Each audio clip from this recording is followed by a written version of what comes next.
In Laboratory Reddit, today's story is... My boyfriend thought his best friend was like a brother, until I canceled our wedding and we discovered the shocking truth behind 5 years of manipulation. What happened at my wedding was so shocking that days later I still can't get my head around it. To give you some context, I'm 28 and I've been with Cal, 30, for 5 years. We've been planning our wedding for the last 18 months, so it wasn't a rushed decision. Brian, 31, Cal's best friend since high school, was to be his best man. They were like brothers.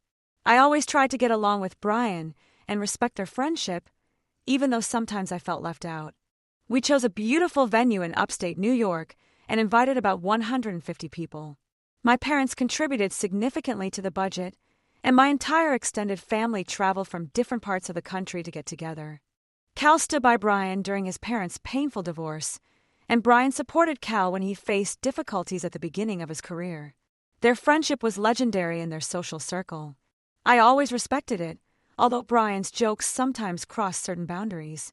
His presence in our relationship was something I learned to tolerate.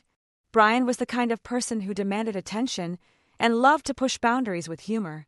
For example, when Cal and I moved in together, Brian would joke that our apartment was his too. It was funny at first, but it stopped being funny when he would show up unannounced or sleep on our couch after hanging out with Cal. I mentioned it to Cal once, and he said I was exaggerating, that Brian just felt comfortable with us. Over time, those boundaries became harder to ignore. Brian had a habit of meddling in matters that did not concern him. At the beginning of our relationship, he would make comments disguised as jokes. If I cooked for Cal, Brian would make a show of tasting the food, pretending to choke and saying things like, "It's a good thing Cal has me," or I'd starve to death. When Cal proposed to me, I thought things would change. I expected Brian to respect this new chapter in our lives, but his interference increased. He took charge of organizing the bachelor party without consulting me, and he constantly joked about how marriage meant the end of freedom for Cal. There was an incident during the planning that still infuriates me. Cal and I had a disagreement about the guest list. He wanted to include some old acquaintances from university, while I consider the list already complete. I later found out that Brian had been encouraging Cal, saying things like, "It's your day, not just hers, and don't let her control you, buddy." I mentioned this to Cal, but he shrugged it off, saying that Brian was just being Brian. The rehearsal dinner was the first big wake-up call. Brian made an uncomfortably personal toast. He told embarrassing stories from Cal's past, making jokes that seemed more like deliberate attempts to humiliate him than friendly comments. I remember noticing the uncomfortable look on my future mother-in-law's face. Then Brian joked about how hard he found it to let Cal go, and that he hoped I would treat him as well as he had treated me. From his tone, it didn't sound like a joke. That night, I mentioned it to Cal, but he suggested that Brian was probably just nervous about giving a speech. The morning of the wedding was too much. I was with my bridesmaids, my mother and my cousins, all helping me get ready.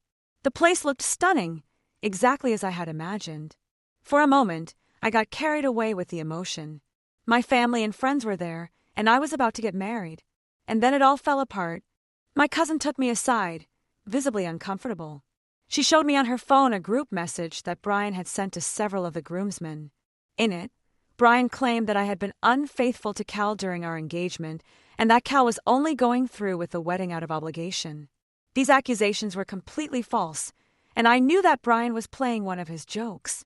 Even worse, the messages had spread beyond the groomsmen, and people didn't understand that it was supposed to be a joke. I immediately looked for Cal. He was in a separate room with Brian, laughing. Without hesitation, I went in and showed Cal the messages Brian had sent. I could hardly speak, and I hoped Cal was as furious as I was, if not more so. I thought he would say something to Brian right away, even that he would throw him out of the wedding because he was joking with the worst possible topic at the worst possible moment. Instead, Cal barely looked at the screen before starting to defend him. He said, "Brian is just playing, you're overreacting." To him I was overreacting, but the joke didn't just affect me because it said he had been unfaithful, but also him, because it suggested he didn't care that I had cheated on him. Then, making the situation worse, he accused me of always being tense with Brian, of never having liked him, and of just looking for an excuse to ruin the atmosphere. Ruin the atmosphere? My mind was reeling. Not only was Cal not defending me, but the situation was turning around on me as if everything was a problem only in my head. Then he said something that really hurt me. "You've always been jealous of our friendship," he added, as if this whole situation was just some absurd competition I had invented. What kind of partner would I be in marriage if I couldn't even defend myself on our wedding day? I told him he could marry Brian if he cared more about his friend than his future wife. I left the room, picked up my things, and left. My bridesmaids and my family were confused. I briefly explained what was going on, but I didn't want to stay there any longer. I just knew I couldn't go through with it. I grabbed my phone, told my bridesmaids I needed a moment alone, and left the venue. Since then, everything has been a disaster. My father hasn't spoken to me. He's furious, and I understand why. From his perspective, I abandoned the wedding, leaving everyone confused and embarrassed. A wedding that he had also paid for in large part. My mother has tried to contact me, but even she seems to doubt whether I made the right decision. Some of my relatives have called and sent messages. Those who are not directly angry are still concerned about the family reputation. They think I overreacted and made a mountain out of a molehill. Cal has been leaving me voicemails almost every day. At first he was angry because I humiliated him and ruined his life. Then he started to apologize, although his apologies didn't seem sincere. He kept insisting that it was just a joke, that Brian didn't mean any harm, and that I should have let it go. And then there's Brian. He had the nerve to send me a message, calling me dramatic and accusing me of ruining Cal's big day, as if he hadn't played a key role in destroying everything. Reddit, am I the bad guy for leaving Cal at the altar? Did I overreact? Or was this the only option I had to protect my dignity? Update 1. The consensus is that they think that canceling the wedding was the best thing I could have done, because apparently Cal and Brian don't have a normal friendship, but rather seem to have the relationship of ex-couples who still have unresolved issues between them. With regard to my family, I decided it was important to calmly clarify things and show them my perspective. I know how it must have seemed to them, disappearing on my wedding day with an insufficient explanation. And that's what I decided to do, although I didn't feel ready to face the chaos that was brewing on Cal's side. A few days after the wedding, I visited my parents. My mother and father have always supported me, but this represented a whole new level of awkwardness. My father, especially, had taken Cal in like a son when we got engaged. He would always brag about Cal to his friends, saying he was excited to have a son-in-law he could connect with. I knew how much they had invested emotionally and financially in the wedding, so I was nervous about how they would receive all of this. When I arrived, my mother greeted me with a hug, but my father barely looked at me. He was sitting on the sofa, pretending to look at his phone, but I could see that he was upset. However, I knew that once they heard the whole story, they would understand. I sat them down and told them everything. Brian's years of manipulative and disrespectful behavior, the group messages, Cal's complete lack of support, and how it all came to a head on the day of the wedding. I apologized for not staying to properly explain the wedding day to them, but I was too upset to stay there. My mother listened attentively and seemed calmer, as if a weight had been lifted after I finished. To my surprise, it was my father who spoke first. He admitted that he was disappointed, but not with me, but with Cal. He said he thought Cal was a good man, someone who would protect and support me, and that he felt betrayed by how Cal had handled everything. Then she said something that really struck a chord with me. "You got out at the right time. It's better to have a bad day than a lifetime of regrets." My mom nodded and added that she couldn't imagine what would have happened if she had gone through with the wedding. She admitted that she had always been uncomfortable with Brian's influence over Cal, but she didn't want to intrude by saying anything. My parents even offered to talk to my siblings to help explain everything, which took a huge weight off my shoulders. When I left, I felt lighter. My father gave me a hug before I walked out the door and told me that I would always have him, no matter what. Having your family support makes you feel less alone. On the other hand, my phone has been flooded with missed calls and messages. Cal has called dozens of times, leaving long voice messages apologizing and saying we could work it out if I came home. I haven't responded. I'm not ready, and honestly, I don't know if I'll ever be ready to listen to his excuses. Cal's family, meanwhile, have not been silent. They have been constantly calling and texting, furious that I humiliated him in front of everyone. One of his aunts even sent me a Facebook message accusing me of ruining the life of a good man. Some wedding guests have also been in touch, demanding an explanation as to why the ceremony was abruptly canceled. I've ignored most of them, but the audacity of some people is unbelievable. And then there's Brian, of course. He couldn't resist getting involved in the drama. From what I've heard, he's been telling anyone who will listen that I left because I couldn't handle the pressure of the wedding.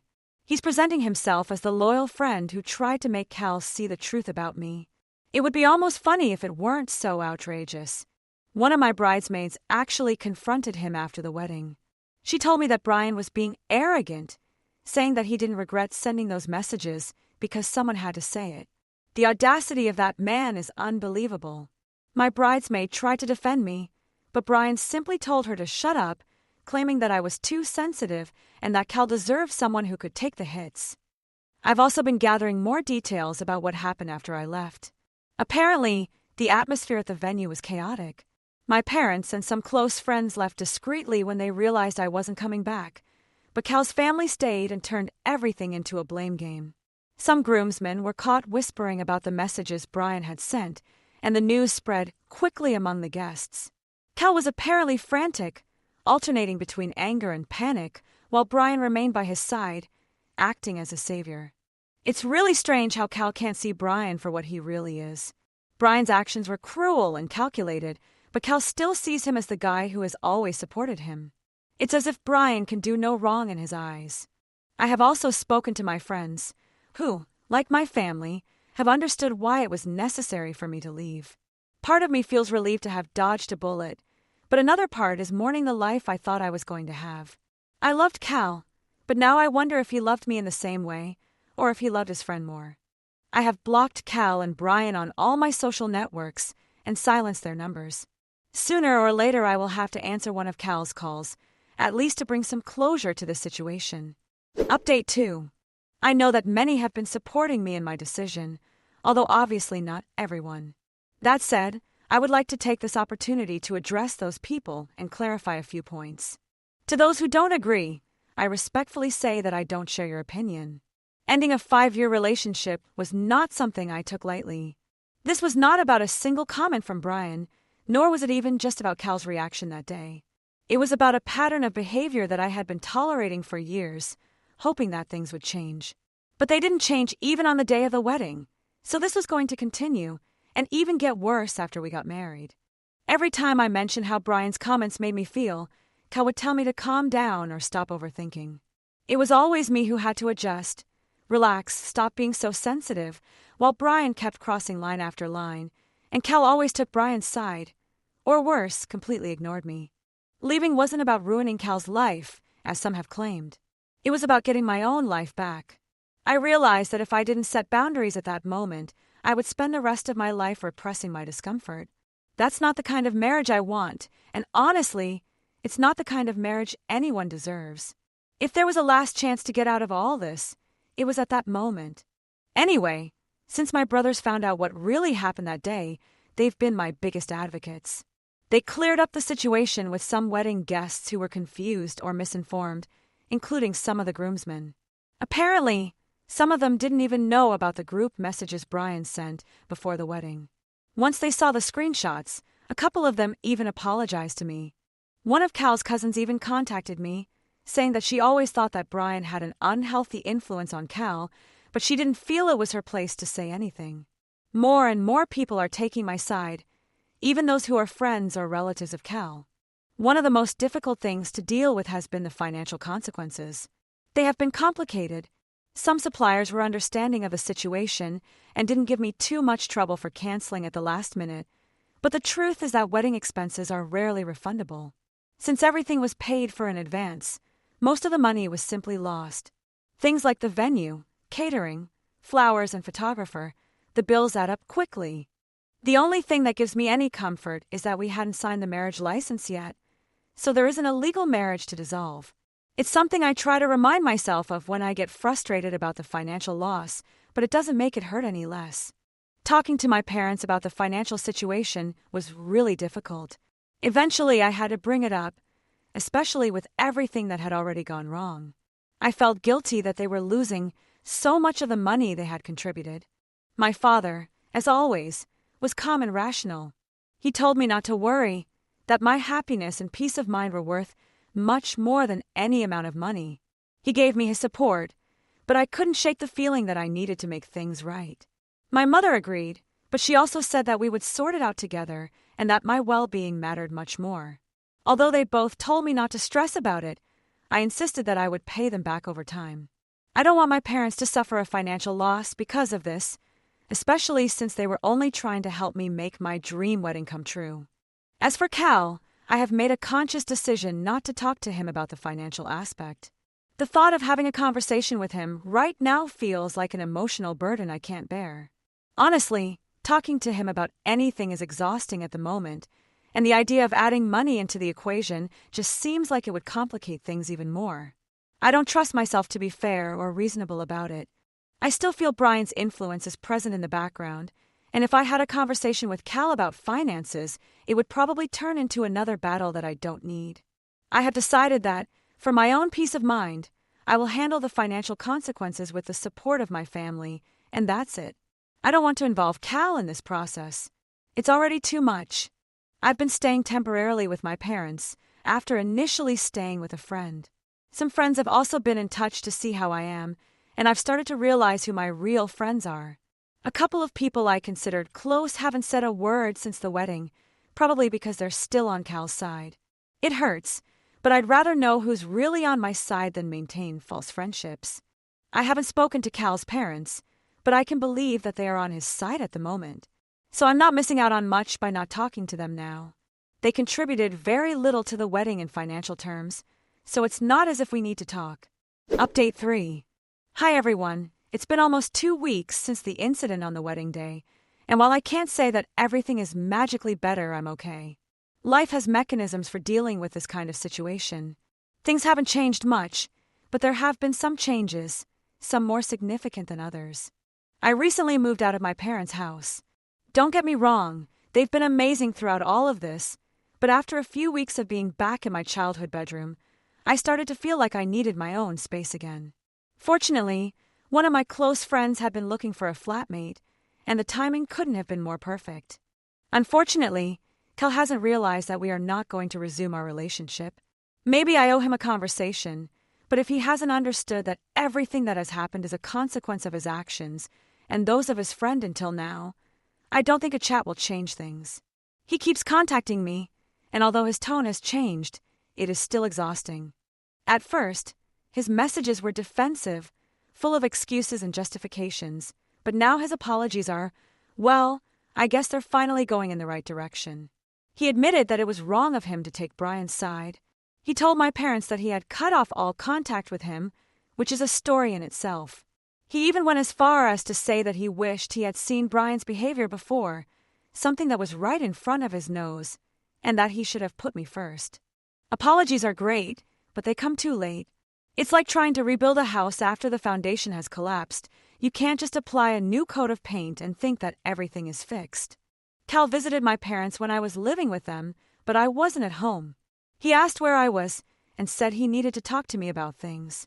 My father told him he should take the hint that we were over, but for Cal it's not over and there are still ways to fix it, now that he has discovered, so to speak, what Brian is really like. My father, tired, told him that his daughter did not want to marry a gay man. Yes, my father also has the same theory as many of you, that Brian and Cal's relationship is more than just a friendship, especially after I shared it with him myself as a result of the comments in these posts. After giving it some thought, I decided it would be best to address this directly. It's not a face-to-face conversation, but I wrote him an email. I felt it was the safest way to communicate without getting involved in another exhausting interaction. In the email, I made everything clear. I told him that he had to stop involving my parents and harassing them for information. I made it clear to him that our relationship was over, that nothing he could say or do would change my decision. I also warned him that if he continued with this behavior, I would have to take serious action. I didn't want to sound harsh, but I needed to give him a warning. The most important thing to come out of this update is that my father and I have decided to take legal action. My father has been talking to his friends, some of them lawyers. although not the kind who litigate these kinds of cases, but with other specializations. And they have told him that Cal and Brian could be sued for the wedding expenses. They think my father might have a valid case because they have been guilty of ruining everything. Brian with his message, and Cal by not taking the matter seriously. He is now working with a lawyer who has been recommended to him, but it is all too recent to know if this will go ahead and if he can win. My lawsuit is against Brian. I will also join my father's lawsuit to get my money back, but at the same time I will sue Brian for defamation. He will have to prove in court if he has evidence of the accusations of infidelity. I am sure he has none. I hope I don't have to get a restraining order against Cal if the mail isn't enough to stop him from bothering me. I guess there will be another update. Update 4.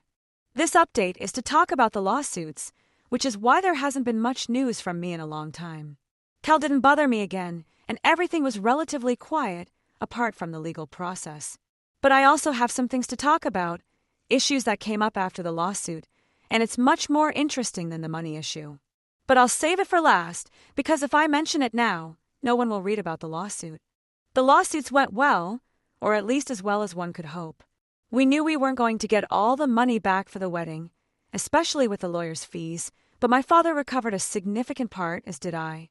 However, my defamation lawsuit was also successful, and although it is not a lot of money, I have given it all to my father so that he can recover practically everything he invested in the wedding. I think it's fair, although there may be those who say that I should have kept the money because it was mine. It was mine, but since it is my money, I think this is the best use I can put it to. I have kept the lawsuits as brief as possible to move on to the next thing, which is the call from those who were to be my in-laws. They called me shortly after the legal proceedings ended. The lawsuit ended some time ago, but I was waiting to receive the money before making an announcement because Brian and Cal could have refused to pay.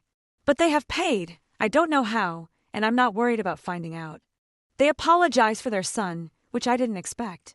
Cal's family hasn't been the most understanding after the cancellation, so I thought they would have a similar opinion. They waited for the lawsuits to end, knowing that contact between the parties might have some repercussions. And they didn't just do it to apologize for how it all ended, but to tell me that Cal and Brian were in a relationship. They didn't just look like an ex-couple, they were now a real couple.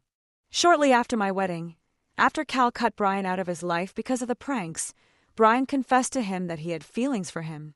Brian hadn't dated many women since I'd known him, but I assumed he wasn't interested in relating to other people in that way or that he had no luck with women. While Cal doesn't fit the stereotype of a man who likes sports and similar things, I've never believed in stereotypes either, so I never had any suspicions. Yes, after the wedding I thought that Brian might have had feelings for Cal, but what happened with Cal has surprised me. We're all astonished. My parents, me, my friends, and I suppose you too.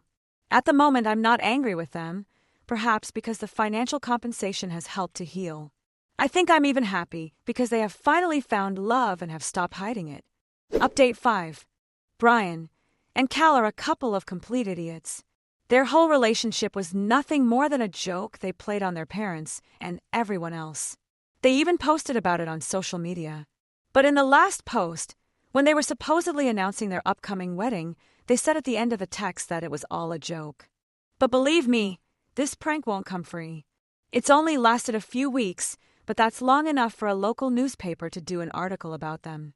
They contacted me to give them my side of the story, and until that moment they hadn't been able to get Brian and Cal's side. Now I understand why. They can delete the posts and even leave the wedding one up, but the vast majority of people still think they're gay. A friend saw their fake wedding post, where they finally reveal their joke, and she must have only read half of it, because she asked me if I felt bad about Cal and Brian's wedding. The newspaper article is still online, talking about how the failed wedding with me opened the doors to love for them. They've even been invited to the next Pride Parade. I think they should accept the invitation, because I'm not so sure it's a joke after all. I think they should attend the Pride Parade because it seems that there is a lot of truth hidden in this joke. After everything I've been through with them, especially seeing the dynamic between Cal and Brian over the years, I wouldn't be surprised if they were using this joke as a way of exploring their true feelings without having to admit them completely. The situation has taken a strange turn, but in some ways I feel relieved. All this time I felt like I was competing with Brian for Cal's attention and love, And now I understand that it was possibly a battle I could never have won. Not because I wasn't enough, but because what they had together was something completely different. Some of my friends are outraged by this new joke by Cal and Brian and want me to confront them, but honestly, I no longer have the energy to get involved in their games. I have recovered some of the money, my family supports me, and I am building a new life without all that toxicity. If Brian and Cal want to continue with their games, it's no longer my problem. I'm focused on my emotional recovery and moving forward. Sometimes I wonder how I could put up with 5 years of such a dysfunctional dynamic, but I guess love makes us tolerate situations that, seen from the outside, are clearly unacceptable. As a final note, several of my friends have seen Cal and Brian together in situations that don't exactly seem friendly. So, joke or not, it seems like there's something deeper there. And frankly, that just confirms that I made the right decision to get out of that relationship. Thank you all for your support during this time. It's been an emotional roller coaster, but I'm coming out stronger from this experience. Sometimes the most painful situations take us to the places where we really need to be.